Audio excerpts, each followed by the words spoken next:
Hey there, welcome to today's video where we're going to tackle a common problem that many Mac users might encounter.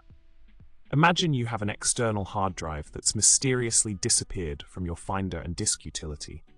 No matter what you try, different cables, different computers, it just won't show up. You've come to the conclusion that the disk is corrupted. So the big question is, how do we fix this problem? Let's dive in and find a solution. In situations like this, where the external hard drive is no longer needed, but contains sensitive data, there's an eco-friendly solution.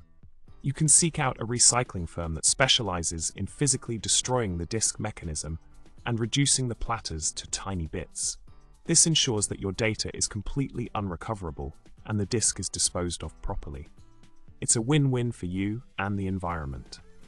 Now, if your external hard drive happens to be a solid-state drive, SSD, the solution takes a more direct approach.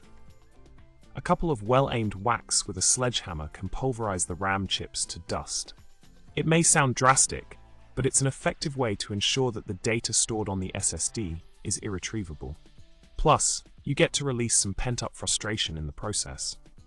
In summary, when faced with a corrupted external hard drive that's not showing up on your Mac, you have options for safely disposing of the disk while protecting your data.